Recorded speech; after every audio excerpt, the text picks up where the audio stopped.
In case there's some.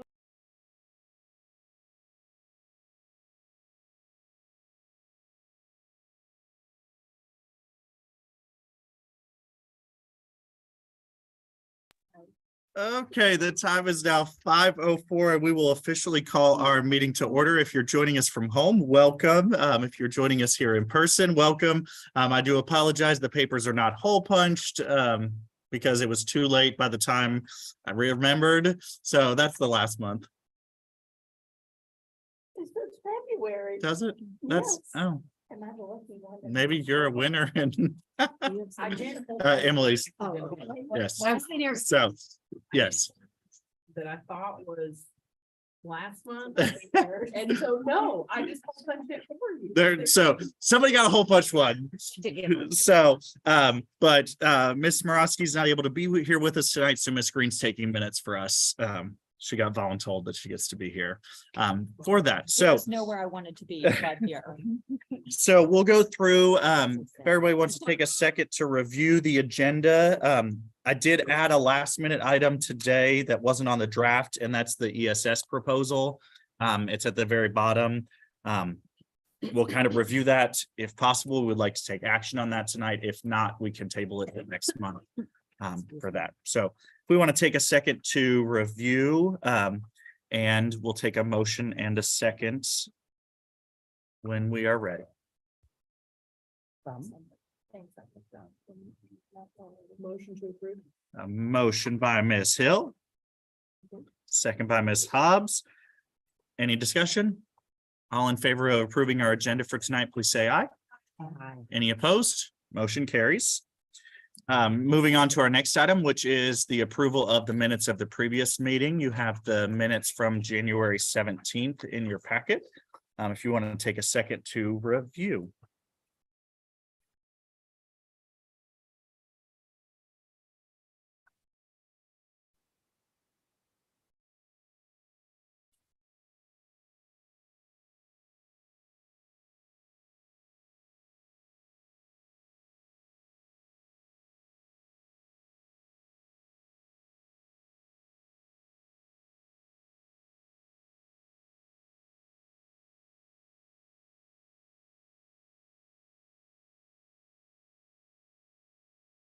We're still gonna meet on these.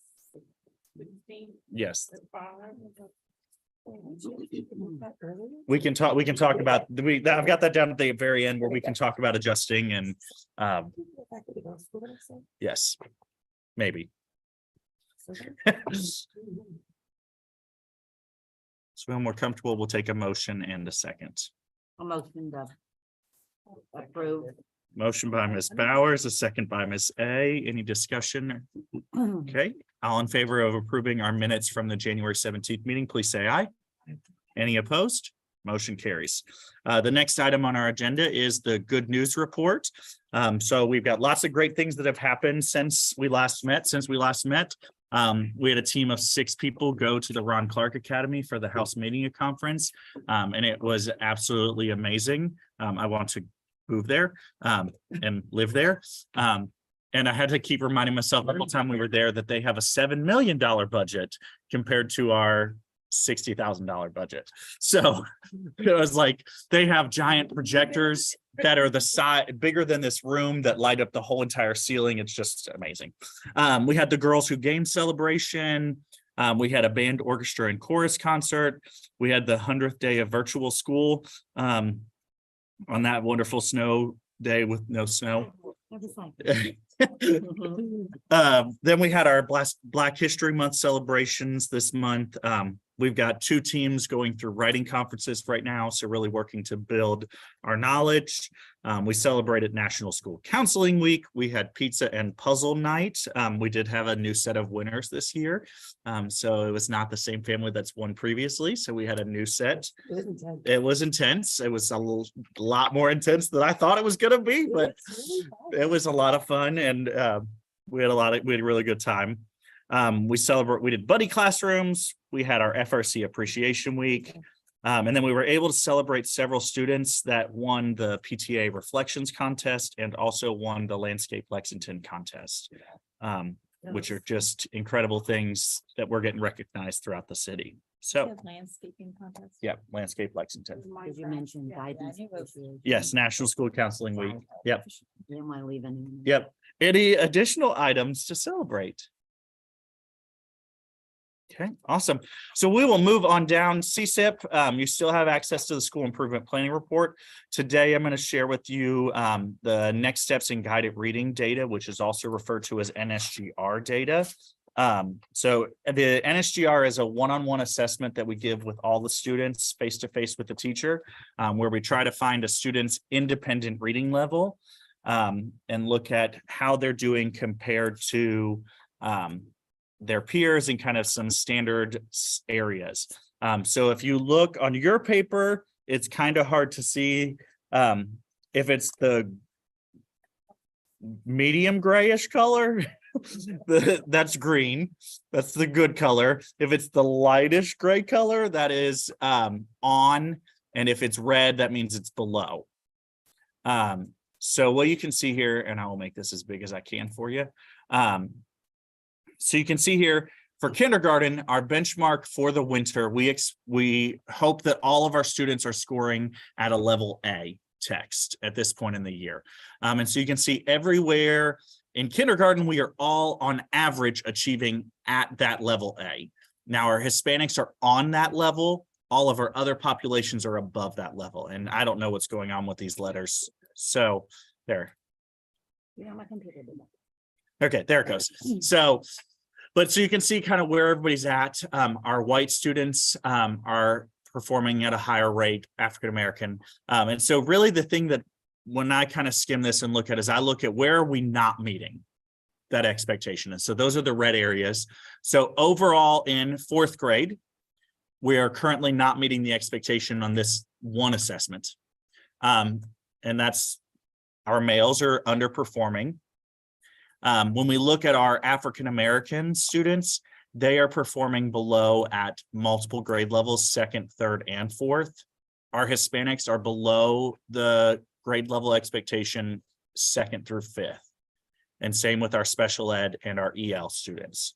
So we still are showing that we need to grow with that. I teach 4th grade, but I will say that we have found these COVID kids, their comprehension's better than their fluency because they didn't have as much like a lot of direct like fluency practice. And so we have which is very odd that most of the time it's the other way around, but we have kids with pretty decent comprehension, but their fluency isn't so great. And so that's I think that's an anomaly sort of with this group that we may want to pay attention to. It does look like maybe it's tapering off, but yeah. Yeah, like our primary K and 1 they're really strong with that. Additionally, because we don't want to just look at the level, we're also looking at the average growth. So the second page that you have shows average growth. The first row here, so you can see at the very top, it says expected. So in kindergarten, from fall to winter, they should grow by 1 level. That's pre-A to A. On average, our kindergartners grew 2.57 levels. In 3rd grade, in 1st grade, they should grow 3 levels. On average, they're growing 3.42 levels. In 2nd grade, they should grow 2, they're averaging 1.99. 3rd grade, 1, and they're averaging 2.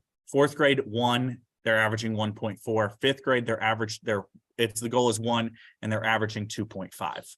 So we are making strong growth we're just still seeing those trouble areas with the students that went through the COVID pandemic and struggled there. So our goal here is just to look and see, are we making that good progress or are we not? You can see here in red, our male students are underperforming compared to the grade level average. Not by much, but more consistently, they're not performing at the same level as our female students are, with the exception of 2nd and 5th grade. So this isn't really data that we share out too significantly with the teachers. We just kind of have them look at their individual data. But just as a staff or team here, we want to just have a good idea of that. We definitely have areas to improve. We definitely still need to continue to work with our special education students. We need to work with our EL students. But we are making that progress. And even like here in 3rd grade for special ed, it's hard to see, but that's a 1.74. They're above the expected growth. They're just in red because they're below the average for that grade level. So, but they're still making more growth than they should be. So they are closing that gap. So any questions on the next steps in guided reading data? So once you've like interpreted this data, Mhm. what do you do with it from there? So we're using this data to kind of triangulate and see, is our data matching? And this year, all of our data is saying the same thing, that our special ed, EL, Hispanic, and African-American students struggle more than the non-minority students. And that's when like CSEP comes in. Yes. Yes. And so that's what we're looking and saying, okay, if this data were to start to say, hey, GT is an issue, we would start to have conversations about, okay, what can we do to bolster our GT program? Okay. What can we do to bolster our female students, our male students, just to really see what that connection is. And each teacher is looking at their own data and making changes to their own instruction. Like based upon their individual class? Yes. Okay. So looking at, okay, this group of kids needs more of this. Yeah. And so they're shifting to that, like 4th grade saying they're shifting more to the fluency side of the house Okay. because that's what those kids need. What do you do about a Z that becomes a Z? That maintains. So that's just kind of holding in that. I mean, what that. We didn't have any in that this year. That start at the year to Z. Oh, started here. Yes, we will have some in the spring because there's kids that have now hit a Z. And so, yes, I will have to figure that out. What do we do with a Z to a Z? I'll probably just remove that growth and just not count it in this Yeah. score because they're maintaining at a high level. Uh-huh. Looking at the 1st grade one, Uh-huh. it almost seems like even though some of those sub areas that were overall below seem to be making progress Mhm. enough to be above the overall average. Yes, So there is growth. for Yes. them. It's possible that they came in low, but they're growing. uh-huh. Yeah. Everybody here on average, there's not a negative number here. Like it is all very positive growth. There's only one in the whole entire school that is not above or 3 that are not above a 1. And that's 4th grade African-American students, 4th grade special ed and 4th grade EL, sorry, and then 3rd grade EL. Those are the only ones that are below a full level on average. And this is just the rule of averages. So you got some kids who are blowing it out of the water and other kids that aren't doing as well. But I would agree, all growth is positive. Mhm. It's a little subjective. Mhm. Yeah, and definitely, yes, teachers do have, this is a one-on-one assessment with the teacher, so teachers can make things go certain ways and work with kids, and they know what kids are trying to say a little bit more. It's a little subjective with that. Okay, so moving on to our next area, which is the budget report. You have the 2 reports for this month. You have the Munis report. The PO deadline for staff here at Glendover is February 28th, so Tuesday. And then we'll be taking whatever money we have left over and kind of looking at larger purchases. What's something that we can invest in that's going to benefit the most kids, whether it's a technology program, whether it's resources, whether it's just anything that would benefit the most kids. And teachers make requests for that coming up once we start to close that out. And then we fully close our books at the end of April is when they officially cut off. We can't do anything after that point. but everything is financially looking good. We're still in a positive place. Anywhere where it's a negative, we're just waiting on the district to do their work and make magic things happen. So but we're just spending out the money. Yep. I have a question, and I know that I should have asked you this. Yep. earlier. No, you're good. The PO for Amazon. Yes, Do you include tax Mm-mm. or just the cost? just the cost. So it pays through our business account. So we, it's tax-free, it's free Prime. So it's great. Amazon's now an approved vendor, so we're able to get things a lot cheaper and a lot faster than we would have. Ah, So wasn't that a problem previously? it was. Uh-huh. Okay. Because you had to go through and find other people, and it was significantly more expensive than we knew it was on Amazon, and it was Maybe it killing will us. Encourage other vendors to adjust their pricing so Uh-huh. that we will buy from them again. Mhm. So, because I think what Fayette County is going to see is Amazon purchases are going to go through the roof, The other and then, end. uh-huh, And I'm sure Amazon is very happy to Yeah. accept them. they were not sad when we met with them. Smile, where it will donate money. They've now gone away. It's Smile's gone. Uh-huh. Yeah. Yes. Of course, of course. And then the next area that you have here is the school activity fund. We are, there's lots and lots of Munisat. Just anyone. So the school activity fund, we are currently spending this money out as much as we can. Amber is going to a meeting tomorrow to find out how do we start to merge and get rid of some of these old accounts that Getting are ready to- just dead and gone kaput. this Stegner. So that's all coming. I have transferred everything out of those accounts. They're not referenced on this report, but after this, we transferred everything out of them. So they're like the ones that we don't use, like Stegner Teacher of the Year. That's now at 0. The Council, Art Council, that's now at 0. So all those things that are kind of more energy. flexible are shifted down. I'm still waiting to receive the check or any information from the YMCA for our after school money for the fall. As soon as I get that, I will let the council know how much we got. But that Are they is committed, or is it just like, it is a 50% okay. profit share. I have a contract signed by us, signed by Oh, them, okay, all right. that says it's a 50-50 profit share, and I cringe every time they get an order in the front office because I just see profits going out the window. So Doing them again next year. yes. They haven't officially given me the contract or anything at We this looked at their point. Programs, but we couldn't find anything that had the same output. So, and we are looking at doing it ourselves. It's just work to find a person who's willing to do it. And there's a lot of blessing in being able to say, call the Y. Yeah. When there's an issue, call the Y, like it's, if the billing issue, call the Y. There's a lot of like, whereas if we're running it, that's a whole nother group of people that report to us. Because other schools, like there's a person that runs it, but do they still find outside people to work it, correct? Yes. So like you have to hire, like, we have a paraeducator who works here during the day and then goes to work an after school program in the afternoon, 8 hours a week. That runs the one at Veterans, Uh-huh. so that's why I was just wondering if that- So yes, but so we're sitting in a good amount.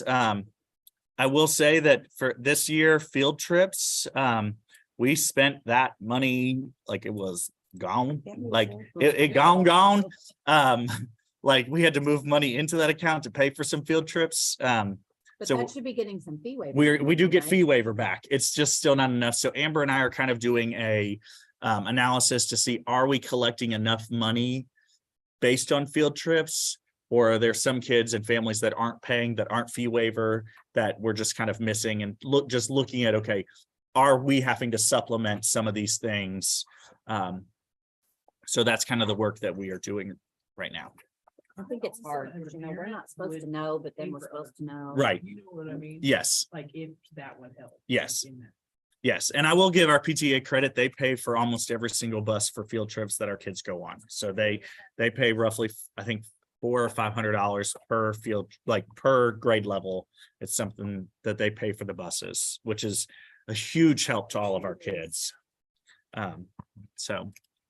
Okay, so the next area we'll move into, so we have no committee reports. Our committees met today. So we're gonna move into our writing committee or writing policy. Did they meet about this? today? They met and talked about it today.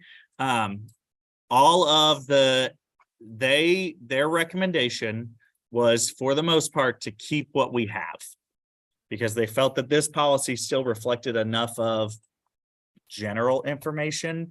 That it was fine. I'll let Ms. Green share a little bit if she has anything to share about it as well. Yeah, just generally, the writing committee talked about how we are trying to revamp our tier 1 writing program. So when we reviewed this, it's not specific to a particular program. It's kind of more of how writing should be integrated into our classrooms and into our daily instruction. And so the committee liked the way it was worded.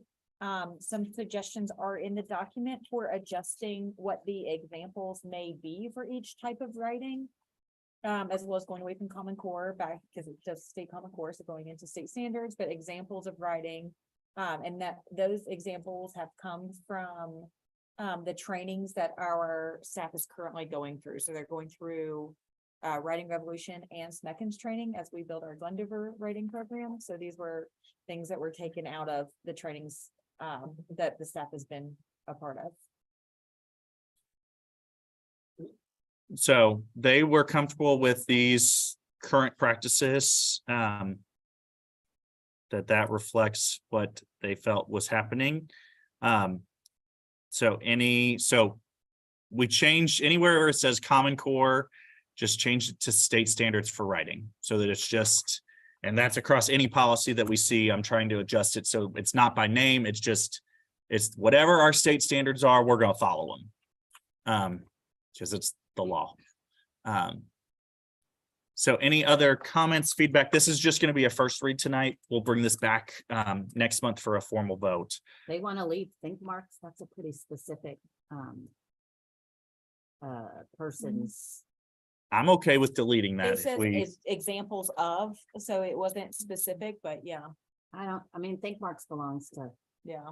a publisher. okay, go home. Well, it's basically a reader response journal, so I think that's fine. I mean, I don't want to pay any money for using somebody's words. Lawsuits knocking on your door. I'm just saying. And deleting. Putting this as a suggestion so I don't forget. I mean, it's just a writer, it's a writer's notebook, it's a reader response and Mhm. it's fine. So if you guys want to take time to review this in the next month and kind of bring back any feedback, if you have feedback as you go through, feel free to shoot it to me. Doing DOK. They still exist, and you know that pendulum's coming back. I'm just saying it's in there, Yeah. I don't think so either, what they call why it. don't we just call it depth of knowledge or something? Okay. Because that's not it's a lot of teacherese, Right at higher levels of Bloom technology or at, depth of knowledge, deep depth of knowledge, just something. DOK is sort of an acronym, not everybody knows. Yeah. Parental life. Me cringe. okay. So next, Circle. the next item on here is the parent and family engagement policy. There have been no revisions to this yet. It's still, the communications committee met today to review this, so that will be coming up next week. So it's just Did it on go to here. PTA? It's gone to PTA.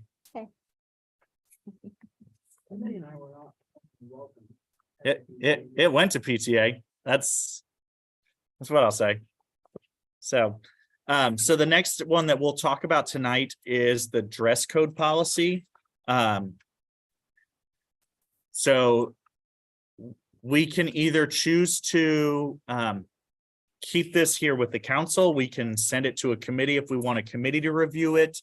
The only note that I added in here as something we may want to think about is how do we want to handle smartwatches? And do we feel like we need to call it out specifically? We do have a statement in here that says jewelry and accessories that become a distraction to teaching or No, I learning. want it specifically. I think it Okay. needs to specifically be stated. or Okay. else we will take me out, you know what I mean? Yes. And maybe any device with an internet connection or ability to receive messages or like, Mhm. Because they're not technically, they can't get on the Wi-Fi. I mean, they shouldn't be able to access our Wi-Fi. Right, so it's Because it's- networked, right. or it's, thing that's it's, on, and I mean, they get messages, so it's anything on a, Cell phone plans. Yeah. Yeah, I would if they're on the specifically cell call it out, like. They just leave them in their backpacks. yeah, that's what they have to do with That's cell what phones. we do. So if you're gonna put smartwatches, you should probably mention cell phones, okay, just to cover all. For any electronic device used for communication, okay, so any including.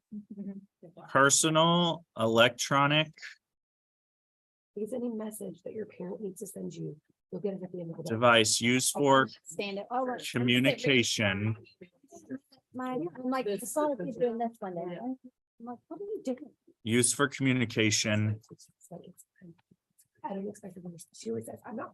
including smart watches or cell phones must remain in backpack, Off.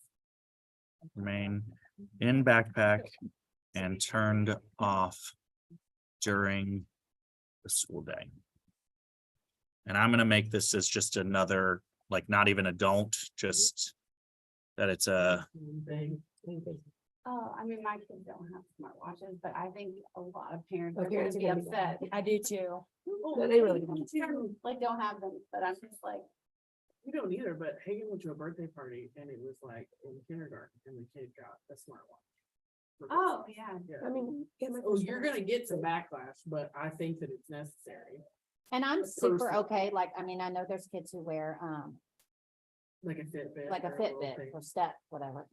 But that's not on, like. That's not on it. I it's mean, not that's on okay internet. though. It's not like, They can play games. Fitness on their Mhm. watch. Yeah. I mean, like, They- they can do everything. It's okay, or so, I don't know how, like, so this will just be a first, today's just a first read on this. We're not gonna formally vote on this, so we can, We could also word it in a way to, subject to be asked to, not to return or to be placed in backpack or, like. some Yeah. kind of- because we have that Addendum. it's, they'll be given the opportunity to fix the violation, and the discretion is up to the teachers and administrators to interpret and implement these guidelines. So if a teacher chooses in their classroom that they want to allow them, they would have to come through me first, but we could look at it a case by case basis if necessary. But it's not unreasonable to ask them to just. keep it No. in their backpack. Right. You know what I mean? That's so practical. Yeah. like you don't, oh, I'm told, like I said, my. Right. kids don't have that. Oh, I think there are going to be a lot of, there's gonna be some, I what didn't is, give it's I didn't give become a them for my daughter workaround. all It day. is. It's become a they're workaround gonna because be we've upset. been told them they can't have cell phones. So they've always, off and in your backpack. That's like, but then this has become like I can work around, and I know we have 5-year-olds, but we also have 11-year-olds. Right, yeah.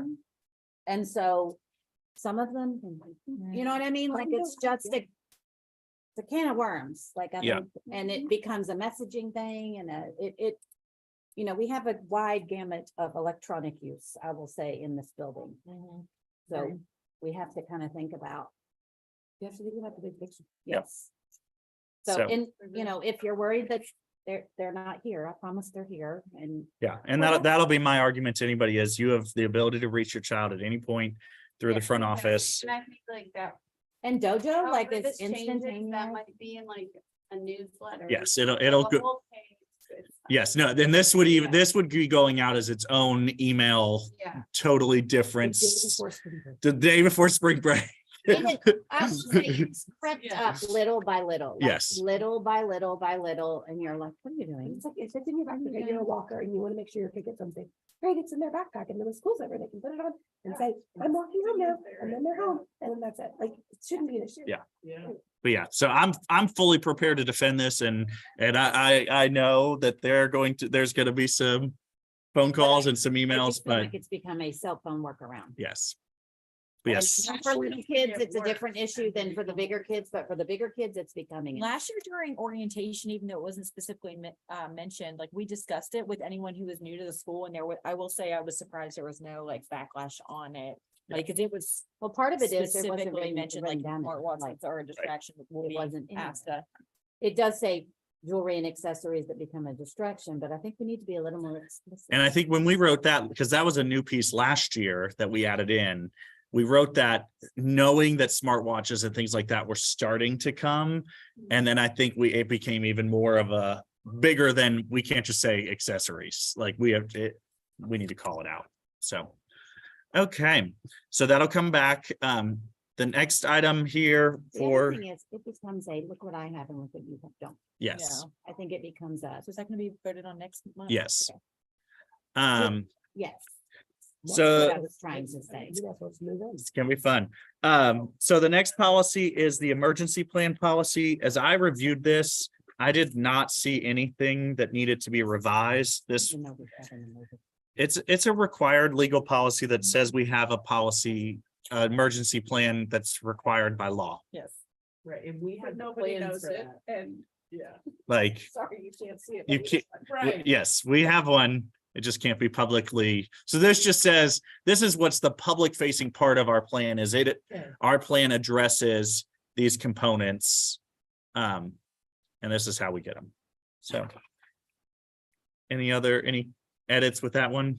Are we good? I feel like that's pretty straightforward. Okay, so that one will move, we'll just stay as is, no changes. The next policy, this policy, we created last year, no, we revised this last year. As I reviewed this, my only recommendation for this policy was there are areas where it says Kentucky academic standards, and I just want to change that to state standards. So that regardless of what it's called, this is. And if you remember, the district technically has final curriculum This one authority. right here. Did I? State officials. Oh, thank you. modify.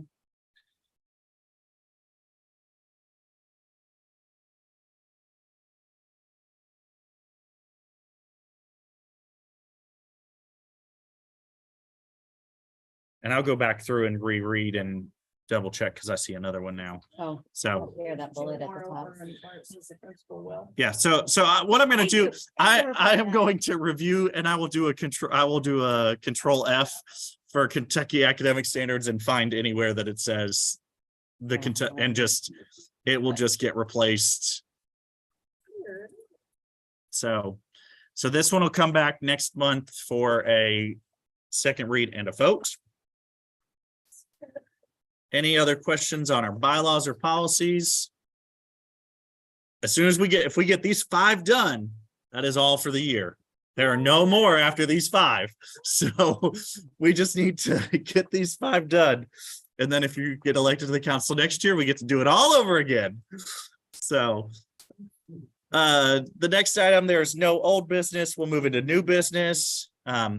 You've got several update items. The enrollment update is denoted here. Second grade continues to be our largest grade with 91 students. And kindergarten is our smallest with 63. So they are a small group of kids. Then you have your attendance update. Oh, dear. That just shows, hey, that Thanksgiving week was really bad. Since then, we've kind of been coming up, and we're holding right around that 95%. So, We still come that way.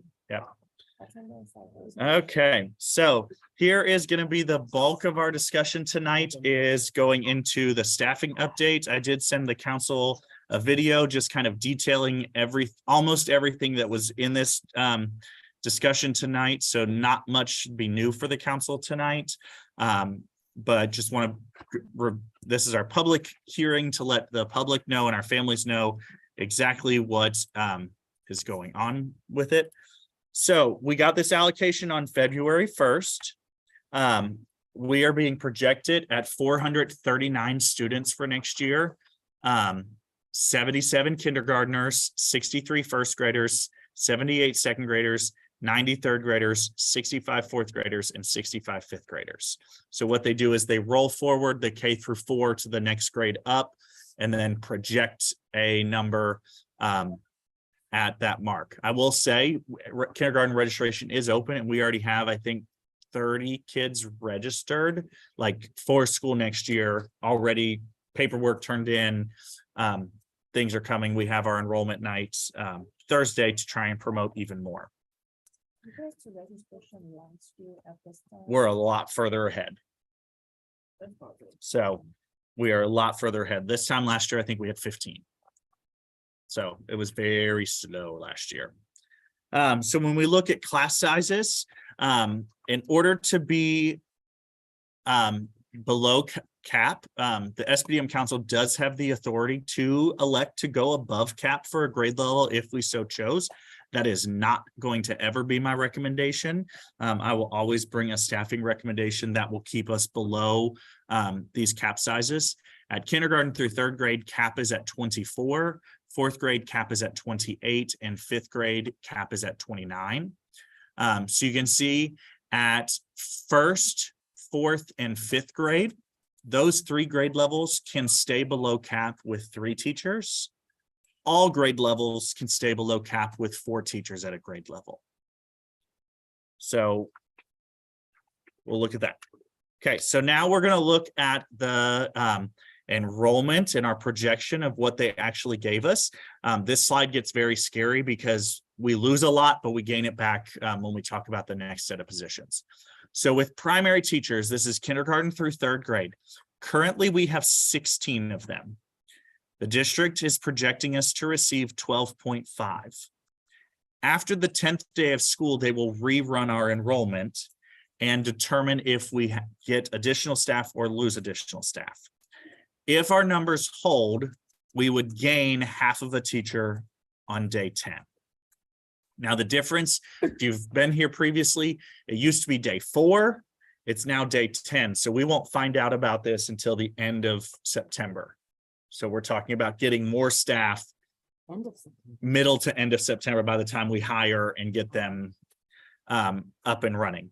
And I will note that the district in February 1st allocates us at 95% of our enrollment. So they start us low and give us more. So in intermediate, we currently have 7 teachers in intermediate. 1 person is paid for through the ESSER grant. The ESSER grant is going away this year. So the district is allocating us 4.5, and on day 10, we would get 5 staff members. Discretionary, we have 3, we get 3, we keep 3. Discretionary is just we can use that for any position in the building that we so choose. Additionally, we have a world language grant from the district, which pays for a Spanish teacher. So we have 1 Spanish teacher. We're going to keep that position. That is a free position. We can choose as a council to get rid of Spanish if we wanted to do that. However, we get nothing back for doing that. We just lose the program. The media specialist, we have 1, we get 1, and we'll have 1 at day 10, and that's our library media specialist. When we talk about intervention, currently we have 2 interventionists, one of which is paid for fully out of the ESSER grant, and 1 is paid 0.6 out of the Read to Achieve state grant. So when we move into next year, we will only have that Read to Achieve 0.6. Now, we can't just have a 0.6, we have to buy up to the full, but that will maintain. Fayette County does not fund intervention. It is legally mandated that we do it by the state, but it's not funded. That was a federal grant that was only for the pandemic. And so it was a 3-year grant that was part of the pandemic, and it had to be spent. So our EL, which is our English language learners, currently we have 4 of those. ESSER is paying for 1. The district is allocating us 2. And on day 10, we'll have 2 as well. Gifted and talented. This was the one area that surprised me the most that I wasn't really expecting. Gifted and talented went from a full teacher down to a 0.6. So that is about 3 days a week that we'll have a gifted and talented teacher here. And that is all based on numbers. It's all based on the number of kids we have currently in PTP and gifted and We need talented. to round up intervention, but not GT. We do not legally have to round up GT. So that the GT would have 0.6 here and 0.4 here. So we can choose as a council to try and buy up that 0.4 for GT. If we prioritize that, that can be something that we say we want a full-time GT.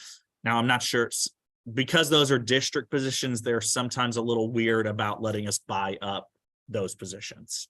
I think we've had that problem. So additionally, you have a principal, can't get rid of my position. Assistant principal, we can't get rid of that position. Special ed teachers, we'll have 6 of those. Spanish, we have the 1, counselor 1, GT teacher 0.6, EL 2. So if you look at this really scary page and this scary page only, we would be losing 9.8 certified positions. Scary page.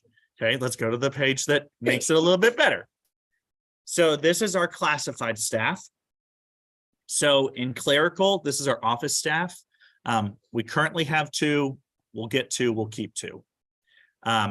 Kindergarten para, we currently have 3. Last year, the council decided to, we were allocated 3.5, we decided to trade out those, spend it, yeah, that word. It's a different word I'm looking for, but yes, spend it. We spent that person's money in other areas. Cashed it in, that's the word. So currently we're allocated 3.5. On day 10, we would continue to be allocated 3.5. For primary para and instructional para, we have, for the last 5 or 6 years, always cashed in those positions. So those have been 6 positions that we're getting 6, we will get to keep 6. Additionally, we have the family community liaison position that currently we had 1. We currently do not have a family community liaison because Miss Natividad unfortunately moved to Michigan to be with her family. Exciting for her, but sad for us. You find out if we got the remainder of that. I'm still fighting with the district to figure that out. If we get the money back from the rest of her position, or if they're going to give us a sub for the rest of her position, but I can't put it in the system. It is a whole, I don't think they know what to do with this position because it's a weird position. So I don't think that they're knowing what that is. Additionally, we have our, Theoretically, we should, that was our money that we spent. But We it's, should be but able it's to ESSER, access that. so it probably has to be It's a- spent on some. and it's technically all the ESSER money is technically the district's money that they just gifted us with these pots. Like, so, yes, like, so, We still want to enable them. to spend. so we will. Yes, it is ESSER as a whole. It was a great gift from the federal government, but it's caused so many different issues that the districts didn't even know about. But as soon as I know if we're going to get that money, I'll let you know. So mental health, we currently have 1.4. That's staying at 1.4. So that's 1 person full-time and another person 2 days a week. Our family resource coordinator, we're currently at a 0.5. We're split with another unit. We have made a request to the state to split that unit into 2 full-time units. But currently the state has not allocated any additional money for family resource centers. So who knows? Custodians, we have 3. We're keeping 3. Special ed paras, we have 11. So that is rough. We will gain 6.5 classified staff members over what we have, which is roughly equal to 3.14 certified positions. So when we look at special ed, we have no control over this. This is what it is. LBD teacher, we have 3, we're keeping 3. LBD para, we currently have 4, that's dropping to 3. We currently have a past teacher and a past para that will be staying. Here is the biggest change. MSD teacher. MSD is our students that have functional or mental disabilities that are severe. We currently have 1 unit within our building that will be increasing to 2 units next year. So we'll have 2 classrooms of MSD Do we students. have classrooms? Yes, About, you know, they have Yes. this mounts and they don't have to have, they just have to have access to that, which they do in the MSD classroom. So they do not have to have They their don't have to own. have 2 rooms No. set up specifically. No. Well, for the So we're looking at different things and looking at different environments, that the closer they are to that room is where we're looking. So. But so we're increasing from that. So additionally, in paras, we're increasing from 3 MSD paras up to 7. So right now, we have 9 staff members in our MSD unit. I'm told that to start the year, we will have 10 kids between the 2 units. So, and that is what we have currently on our caseload. So they're not giving us any more. So as soon as they start, we will start getting more. The reason that we're getting a second unit is because Kids Club is the medical needs daycare that's around here. And we are their district. So Fayette County will transport from Kids Club to us. So that's why we get, like Kids Club will go to their house, pick the kid up, bring them to Kids Club, and then the buses will take them to Landover. That's cool. Yeah. So with all that being said, certified positions, we're going to lose 9.8, but we're going to gain some of those back. We're gaining back 6.5 classified, which equals 3.14 certified. We can cash in the kindergarten paras, the 3 that we have, to get an extra 1.69. And so you can see here is the difference. If we keep the 3 K paras that we have right now, we would be losing 6.66 certified positions. Sorry, I didn't pick that number myself. If we cut the K paras, we would start at 4.97 certified positions lost. Okay, so when we talk about what we're doing, like in our plan, we're starting from this bottom bare bones part where we're going to be losing 4.97 and all the paras. I'm not saying that's where we're going to end up, but when we start talking, that's where we're starting. So additionally, because the district took away our Title I last year, they gave us some ESSER ARP money, which is the next ESSER grant, which is only good for next year. And that money is $74,088. We have to pay the exact cost of a person. So that includes their salary, benefits, disability, everything gets paid off of that. Additionally, we have supplemental duties. We have Section 6 carry forward money. So we have a total additional funds of $95,822. Okay, so this is kind of the slide that goes over everything in a nutshell. So in order to function, in order for us to make a schedule work, to stay below cap, and to do what we have to do, we need 15 primary teachers. That is 4 at kindergarten, 3 at first, 4 at second, 4 at third. Additionally, we need 6 intermediate teachers, 3 at fourth, 3 at fifth. EL teachers, they give us 2. We're going to keep the 2. We could go above that if we chose to. Special area teachers, in order to make a schedule work, we have to have 4. Those 4 would be Spanish, library, and 2 more. So the 2 more would be a combination of PE, art, or music. Okay, so we have to have 4. Intervention teachers, in order for us to service our kids, we have to have 2. We have to have the Read to Achieve grant, which does pay 0.6. But we need a second one to be able to service all of our math students. GT, the district gives us 0.6. Clerical, we have 2. Additionally, here in this column, these are all the things that we get that we don't have any control over. We can't get rid of them. So they're just there. So based on that, the district allocated us 30.03 certified positions. If you cash everything in and throw it all in one pot, and 2 clerical. In order to function with this pile here, we need 29.6 positions and 2 clerical. So we get back the very exact amount, 0.43 certified, which is equal to $28,559.31. So if you add that plus our additional funds, we have a total of $124,000 to spend on whatever. So you can see here things that are missing that we have right now that are not included anywhere on these 2 columns. We are missing 2 classroom teachers that we have right now. We don't need them to stay below cap. So we're not hurting there. EL teachers, we are missing 2 that we have right now. Family community liaison, we are missing one. Special area teacher, we're missing one. Kindergarten paras, we'd be missing 3. We also would be using all of our supplemental duties and all of our Section 6 carry forward money. So at the top of your page, it tells you the average cost of how much everything costs. A certified staff member costs roughly $66,000. A classified staff member costs roughly $32,000. The kicker is with the ESSER ARP grant, because we're paying actual costs, there's a lot in flux right now that we really don't know what's looking at. So what we looked at and identified is kind of there were 3 choices that our teachers could make. We can afford to purchase 1 teacher and 1 para, a half of a teacher and 2 paras, or 3 paras.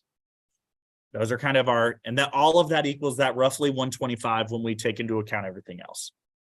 So when we met with our staff, we had them talk together and discuss their preferences, and then their leadership team members came together and discussed what their priorities were.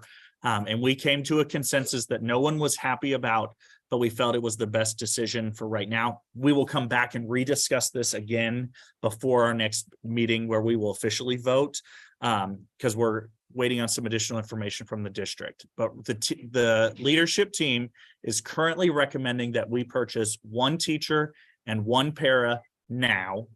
And then as soon as additional funds become available, we continue to purchase paras until we get to a para for every kindergarten classroom. So that's kind of what the recommendation is to start. I will additionally say that we have the opportunity to fill out what's called a Section 7 request to the district, which that is just, hey, we could benefit from these positions. We get put into a pot. There's some pot of money. I have no idea how much money is in it. I don't know how many is going to get approved, but we get put into a pot with every single other school in Fayette County. And the superintendent goes through and reviews our applications and can determine if this school gets it or this school doesn't. Previously, some schools were just given extra people. They've taken that away this year and they have to do this request like us. So we may get some more. We're requesting EL teacher, we're requesting a special area teacher, and we're requesting a family community liaison through those monies. But we won't know that until March 10th if we're What getting did we that. request? We haven't done it yet, but we're looking at in some combination of either EL, special area, and family community liaison. And it may be 2 ELs, we're still throwing things around. We've not come to any final decision. So additionally, because we went 1 teacher and 1 para, the staff ranked their choices. Okay. So I've lumped these together because yes, they did get ranked, but I think there's still some discussion here. So with the leadership team, it's very close. Some people believe that we need the EL teacher to get us to 3. Some people believe that we need a special area teacher to keep us at our 5, so that we don't have to cut art, music, or PE. So we did not make a decision there. Technically, EL, when the official numbers came through and scores, EL came out on top. However, that doesn't mean that eventually they wouldn't pick a special area or recommend that. 3rd and 4th was GT teacher and intervention teacher. I think everybody's comfortable with the 2 and the 0.6. Nobody was happy, but everyone was comfortable. And then additionally, family community liaison and classroom teacher were the 5th and the 6th areas that they were looking at. So what happens if you have to get rid of like an art, music, or PE teacher? What then gets filled? Like with that space? Like we the- would be on a 4-day rotation. So, and if we were to cut PE, not saying that's happening, but if we were to cut PE, we would have to be very intentional. I was going with intellectual in my head.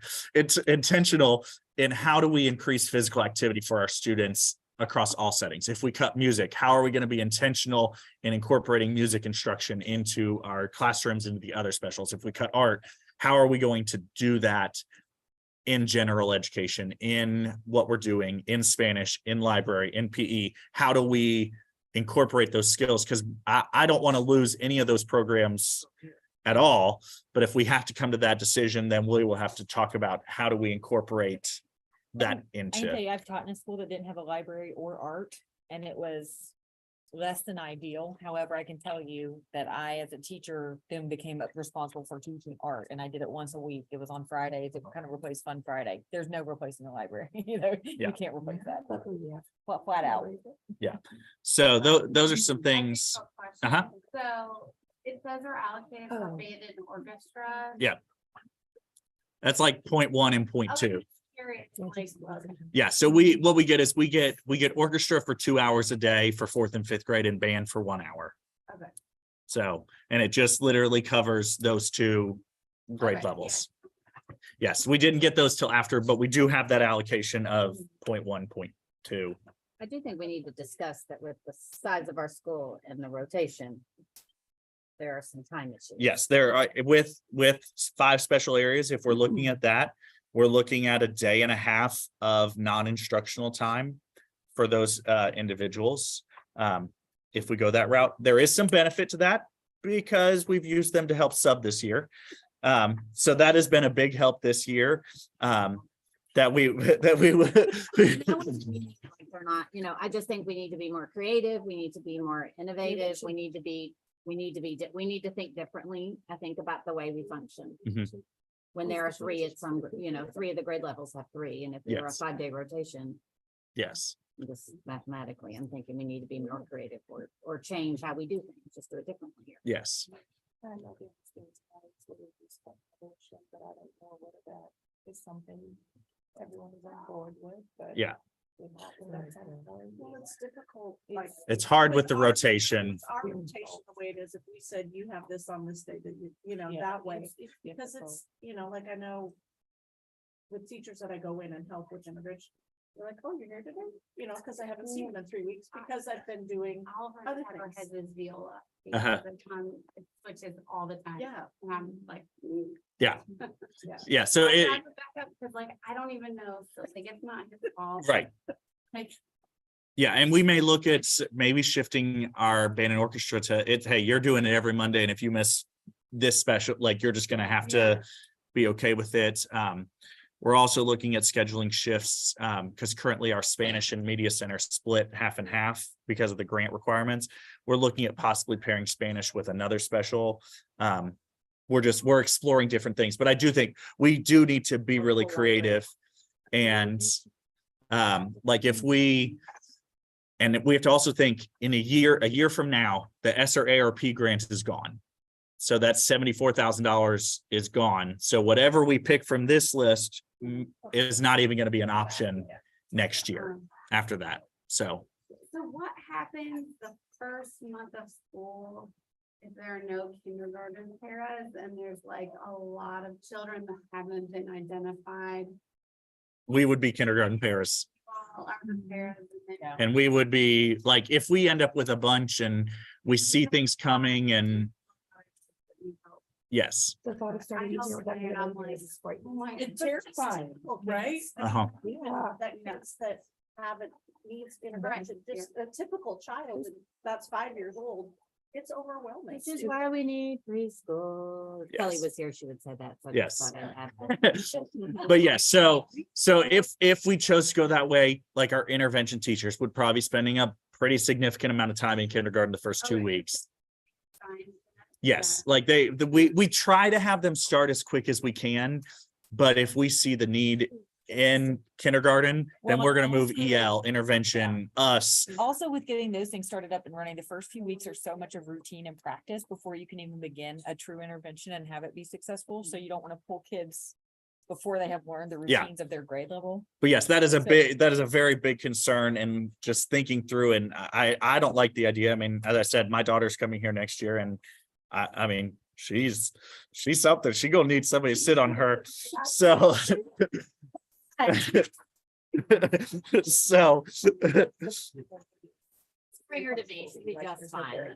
yeah, so You'll be just fine. For them to. Yes, of course. Yeah. Having said that too, like our class sizes this year are like 15 to 17 kids in each class, which is teeny, well, we don't know that. But they have 3 pairs. You're saying no quiz. Mhm. So that's a lot different. More Yeah. so, one pair.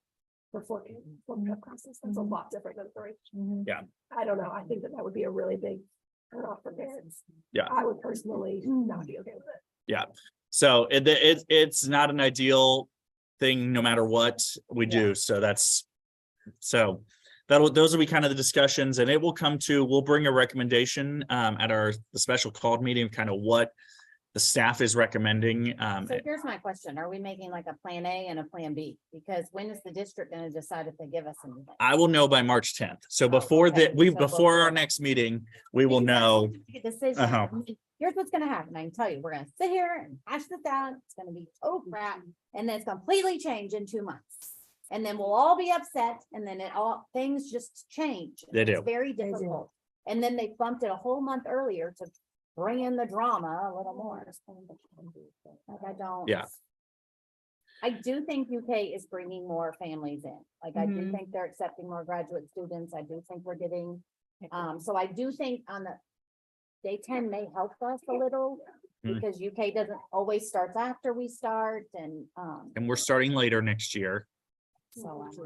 So that should, like, what they found, the reason they shifted to day 10 is because they found that there was a big increase in enrollment between day 4 and day 10.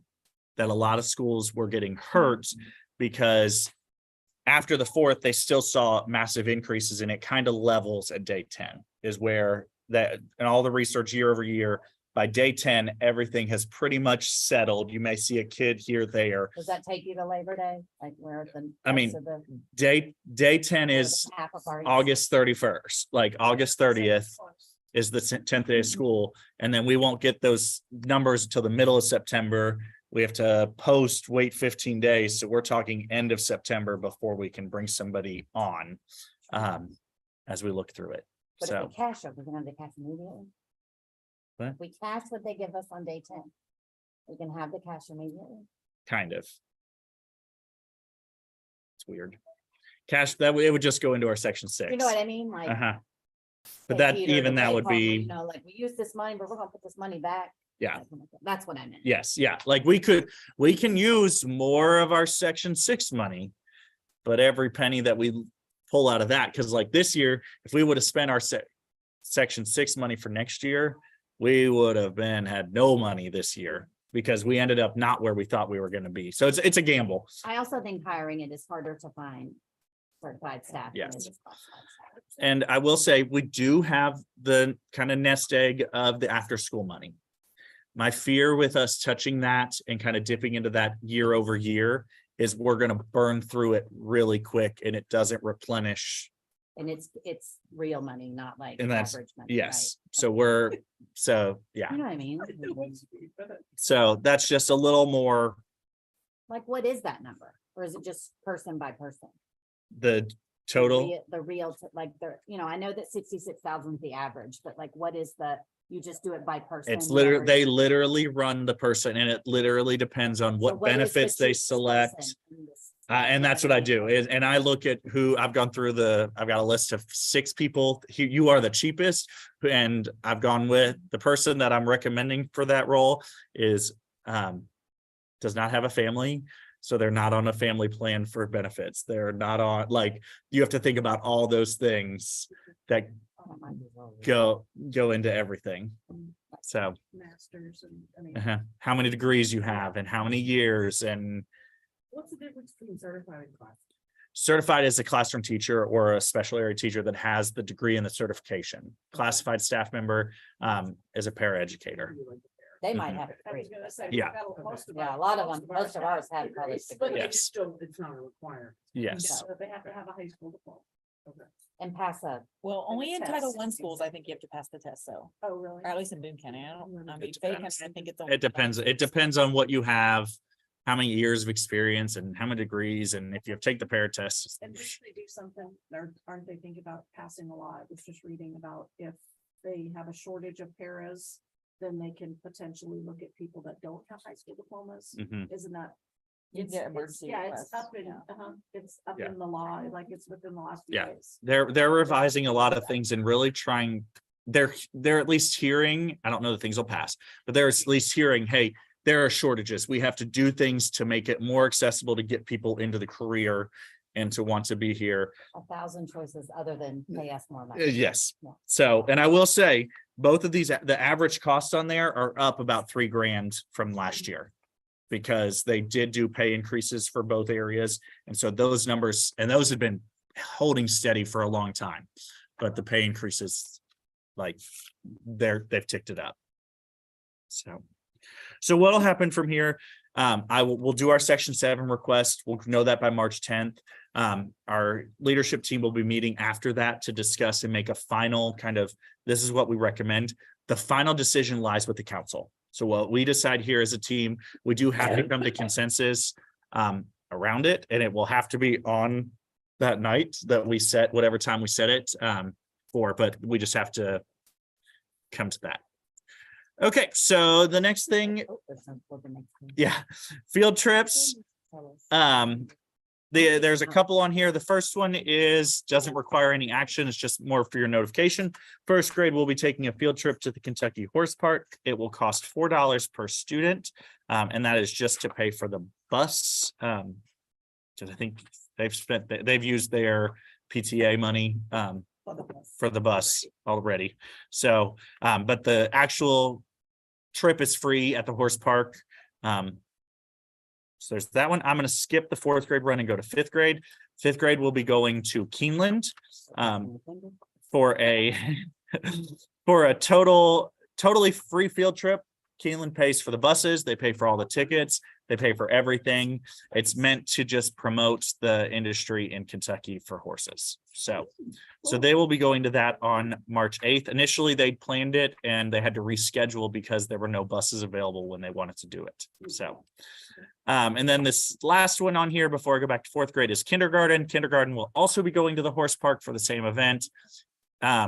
Kindergarten is going to be roughly $4 as well, because they've used their bus money with that. So, okay, so next we're going to go to 4th grade. 4th grade is an action item because technically it is an extended field trip, even though it's happening during the school day. But because they are needing to use a carrier system, charter buses, because of the times they need to leave and return by, we as a council have to vote to approve this. So they are planning to take a trip to Old Fort Herod on May 3rd. You can see here somewhere that it will be somewhere between $40 and $17, depending on PTA's generous donation. So it'll be. I'm also looking at, depending on how much PTA, this is my form, I signed it. Depending on who PTA gives us, I'm trying to get my husband's boss to give us something as a donation. So my goal is to get it to $20. So anyway, there's that. So PTA does have some regulations that they have to comply with. Like it has to technically Last year benefit they all gave us students. Just ask for an increase. So- Did get Bluegrass Tours did come $250 off after I asked them, which is better than nothing. But they have some, but if we cannot go and come back in the time, it's Harrodsburg, like we don't have enough time to, so we don't have to like wait for people to pick kids up, so we can stay within the school day and go there and come back. We have to use a carrier. Yes. It's gonna take you long just to get to the other side of town. Yeah, I mean, That's not here. yeah, so I mean, Where do you guys leave at like what? we leave about 9. Nine. At 9, yeah. Yeah, we leave about- So they're 9 to 1:30, but they can't get a Fayette County bus till 9:30. Right. Like it's that close and they have to get back. by 1:30. So in order to run their afternoon routes. Creative idea that. What? To get donation from. Yeah, well, depending on how much PTA gives them, that's my next route. To just ask for money. Yep. Yeah. Okay, so do we It's a have, wonderful trip. by the way. And Fort Herod charges a little bit more, but they don't make any money. I'm not Yeah. gonna ask them. do we have a motion to approve this field trip? Motion by Ms. Lane, second by Ms. Hill. Any discussion? Okay, It also doesn't help that we only have 60. yeah, they have no kids, so the splitting a bus is That's a the lot more expensive. problem. So 5-passenger bus. Yeah. So, because it's the single seats and it's, Like. I know, I tried to say, so they have this like little bus, it's like a party. And it's a party bus, but anyway, they have a little party bus and the other bus, but the party bus isn't available. Because the problem is we're going Derby week, and I was surprised we could even get a bus. Oh, yeah, like. yeah, So. And you can't go on a Friday anymore, because you have to, if you go on a Friday anymore with a carrier, you have to pay the full day rate. So we are paying a half day rate because they can still use it at night when we get back. Yeah. Okay, so we have a motion and a second. All in favor of approving this field trip for fourth grade, please say aye. Any Thank you very opposed? Motion carries. I'm not signing it. Oh, wait, I already signed that Oh, one. you say- Darn it. Darn it. Okay, the next item is just for your reference, just kind of showing you where instructional fees lie and what we've asked of each grade level. So far, every grade level is complying with their expectations except for fourth grade. No, just teasing. Fourth grade's just, they have that $40 from that extended field trip that we just approved in their total. But technically those field trips don't count. I'm just teasing. So, but so everybody right now, all grade levels are below the $120 maximum that the district sets for materials and fees and field trips. So, but we have provided our kids a lot of opportunities this year. Okay, the next item, I'm going to turn it over to Ms. Green to review the ESS proposal. And that's the last item on our agenda other than the other items. So this is the broad spectrum proposal that the district requires. We are proposing a 4-week summer program. It is a non-traditional program and comparison to past years. We are targeting some of our gap groups being low socioeconomic, Hispanic and English language learners. And what we are proposing is that we actually go to the apartment complexes where large hubs of these students live, and we provide instruction to them on site. We have targeted 4 specific apartment complexes, and being Greg Page, Surfside, Pegasus, and who's up there? Regency. So we've gone through and counted all the students at each, so that we knew exactly what our numbers would be, who they would be. Are they in our gap group students? And yes, they are. We've also pulled any students that fit within those gap groups who are not in those apartment complexes to have a location on site here at Glendover. So what we're proposing is, because of our limited budget this year, they cut all of our ESSER funds to be able to continue with Summer Ignite, like how it has been. Our entire budget is 13 grand, which is nothing. So we can hire 4 teachers with that. We have partnered with the Fayette County Public Library, who's willing to come on site with us. And we want to do a whole child approach where we're providing a literacy and numeracy station for each family each time that we go. And the library will partner to provide a make and take activity for the whole family as well. So hopefully we could get to each complex 2 times per week over that 4-week period. Also, our FRC, Krista, has been kind enough to help us apply for the federal or the summer foods grant program, so we could provide each family with food during that time as well. So we want to give them with something literacy based, numeracy based, a make and take for the family and food by going to their homes. So that's kind of our target. So we have created the budget based on that. Staffing would be about 10 grand. Of course, we have to pay benefits as well. Krista is willing to pay for all of the materials we would need. The Fayette County Public Library is going to provide the make and take activities. So that's not out of our pocket. And 1 second. And so, yeah, that's essentially our proposal. I will say on the flip side, it's not part of the overall, the ESS specific that comes out of the district budget, but we are looking at as well bringing Camp Invention back, which would be here on site for families who could afford a different option. Because this of course comes out of the district pocket, whereas that would not. And so that kind of gives a different avenue for anyone who would want some kind of summer programming, something enriching for their students. And the district will still be offering Summer Ignite. It is just going to look very different. There will be hub schools within the district. So it's going to be, I don't foresee it becoming our school because there are other schools with higher need levels that I think that they'll place it. I'm thinking it's going to end up at Julius Marks if I was a betting person, but I don't know for sure. But that program's just for 11 days. So we may have some kids that go to Summer Ignite, some kids that come to our ESS program, some kids that go to Camp Invention, and kind of just, the goal is just to offer a plethora, Camp Invention. the National Inventors Hall of Fame. It's a camp. And Krista used to run it. Mhm. Oh, they're gonna run it here I again? don't know. Well, I don't I'm know just that they're saying. running it. It's me. It's Yeah. me. You're As of right now, I don't know. And I mean, if it's, someone someone wants to. pays to come in.